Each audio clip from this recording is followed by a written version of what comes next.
You're listening to Do This First, a daily personal development podcast that focuses on science-backed, actionable steps towards your best year ever. Hi, I'm Santa, your host. Today, we're continuing with our 12-part series, Shine with Shakespeare, with installment number 2. Today, we're looking at one of Shakespeare's older works that showcases his maturity as a writer. Hamlet is a tragedy written between 1599 and 1601. The play follows Prince Hamlet, who seeks to avenge his father's death by his uncle, Claudius, who has married Hamlet's mother, Gertrude, and has become the king of Denmark. The general thrust of the story revolves around themes of revenge, betrayal, and moral corruption. Hamlet struggles with his conflicting emotions and his indecision about taking action, leading to a series of tragic events. The play also explores themes such as mortality, the nature of truth, the complexity of human emotions, and the consequences of inaction. Hamlet was not based on a true story, but rather on earlier sources, including a Norse legend and an earlier play by Thomas Kyd called The Spanish Tragedy. Shakespeare's take on the story is unique in its depth of characterization, psychological complexity, and exploration of existential themes. Initially, Hamlet was well received and became one of Shakespeare's most popular plays during his lifetime. Its enduring popularity has led to numerous adaptations, interpretations, and performances over the centuries. In the literary canon, Hamlet holds a prominent place as one of Shakespeare's most famous and studied works. It is considered a masterpiece of English literature. The play has had a lasting impact on theater and popular culture as well, influencing subsequent works and inspiring critical analysis and interpretation for generations.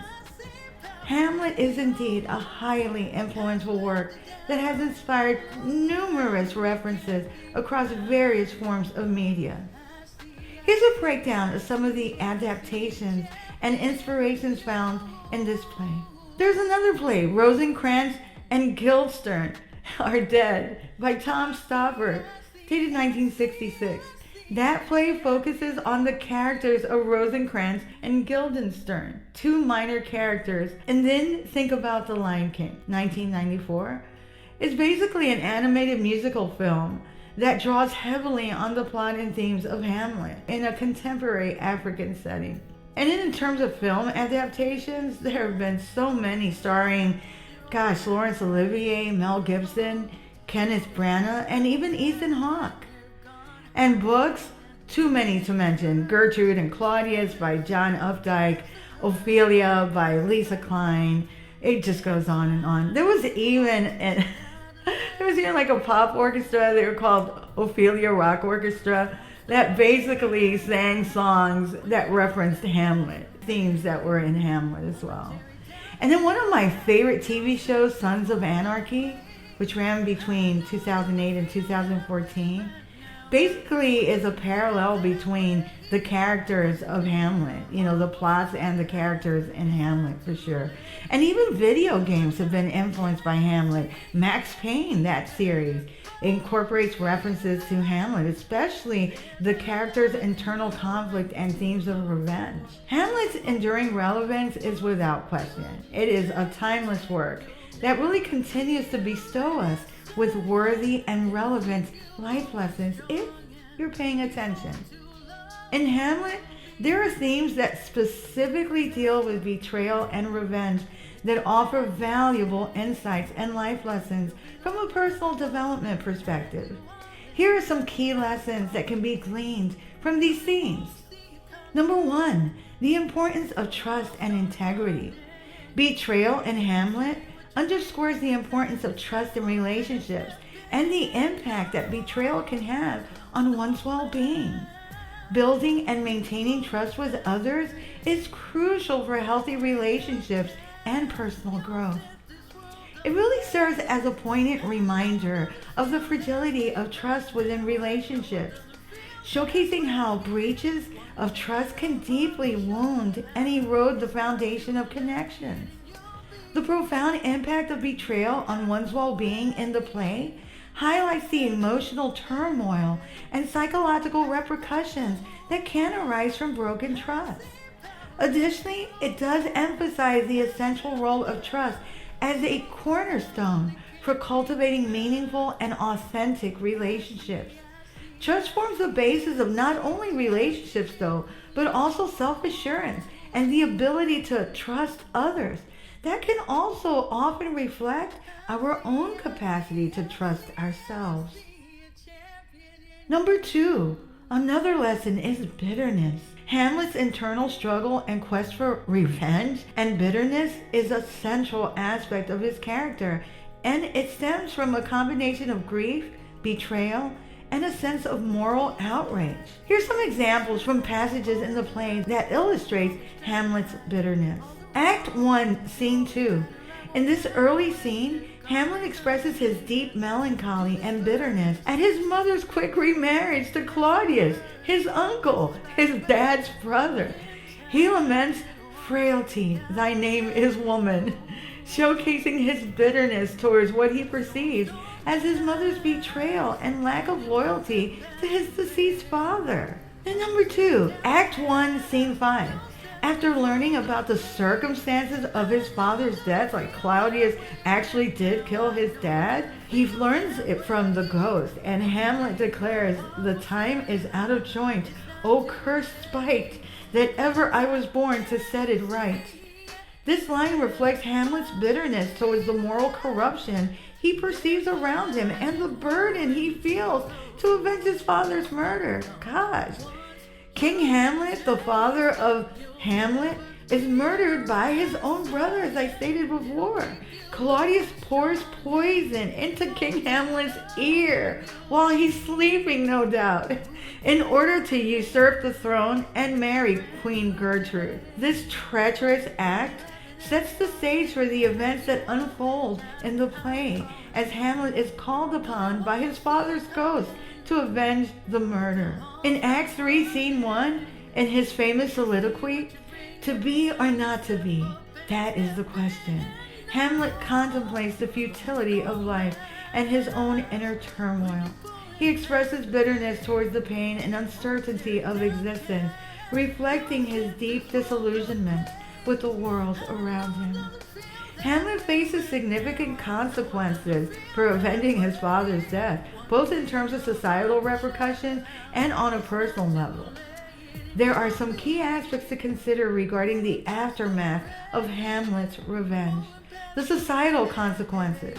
Hamlet's actions lead to a chain of tragic events, including the deaths of Polonius, Ophelia, Laertes, Queen Gertrude, and King Claudius. The court descends into chaos and bloodshed, culminating in the demise of virtually all major characters in the play. Hamlet's vengeance destabilizes the kingdom and leads to his own death in the final act. And then there's the personal consequences. Emotionally, Hamlet experiences profound turmoil and inner conflict throughout the play. His obsession with avenging his father's death consumes him, leading to his descent into alienation from others and existential despair. The weight of his actions he grapples with take a heavy toll on his psyche. Then there are the feelings of justification.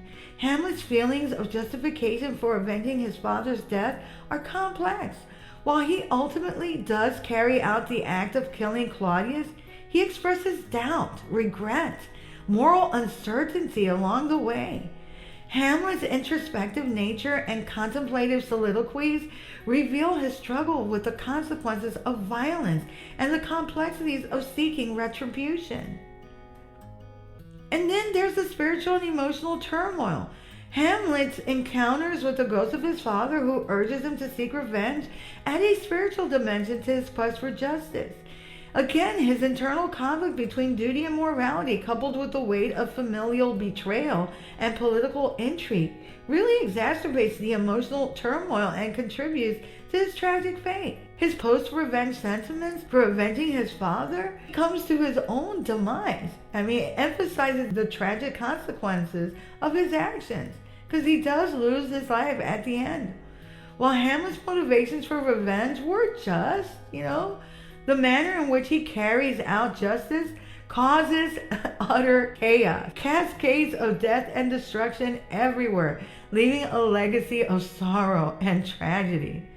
Hamlet's quest for vengeance against Claudius is fraught with moral complexity, emotional turmoil, and devastating consequences. While he ultimately does achieve his goal of avenging his father, as stated previously, the aftermath is utterly disastrous. Everything is shattered around him. The destructiveness of his revenge is at human cost. Pursuing justice through violent means just does not ever turn out well. There are better responses to slights and injustices than revenge that we can consider that are more constructive and beneficial than exacting revenge. Here are some alternatives to seeking vengeance, even when we feel that we're in the right. Seeking justice through legal channels. That's always an option.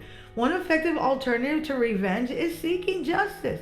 Utilizing legal institutions and processes can provide a fair and impartial resolution to the wrong suffered, ensuring accountability and restitution without resorting to retaliatory actions. And then there's also forgiveness. Forgiveness is a powerful alternative to revenge, as it can promote healing, peace, and reconciliation. By letting go of anger and resentment, we can free ourselves from the burdens of seeking retribution and move towards emotional and spiritual growth. And then there's also communication and dialogue. In some situations, it might make sense to engage in open and honest communication with the individual who wronged you. It can often lead to understanding, empathy, and resolution. Sometimes a person isn't even aware that they wronged you. Constructive dialogue allows both parties to express their perspectives and seek common ground and work towards finding mutually acceptable solutions. And then, depending if it's a professional contact, or a partnership, something like that, you might want to look at conflict resolution and mediation. You might want to recruit the assistance of a mediator or a counselor that can facilitate productive dialogue, negotiation, and compromise. This sometimes even works with personal relationships as well. Mediation processes aim to address underlying issues, bridge differences, and reach agreements that are mutually beneficial and sustainable. So that can be an option depending on the situation. And then you can look at learning and growth. You can't change what someone did or said. What you do have control over is how it impacts you. So viewing challenges and adversities as opportunities for learning, for growth, for personal development can transform setbacks into sources of strength and wisdom. By reframing negative experiences as catalysts for self-improvement, we can move forward, and let go of, some of this emotional baggage. You move forward positively and constructively.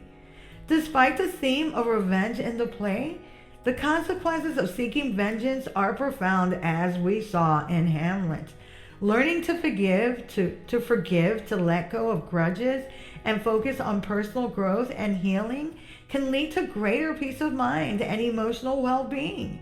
Remember what the chairman of the board, Frank Sinatra, said: "The best revenge is massive success." Work on yourself and forget the rest.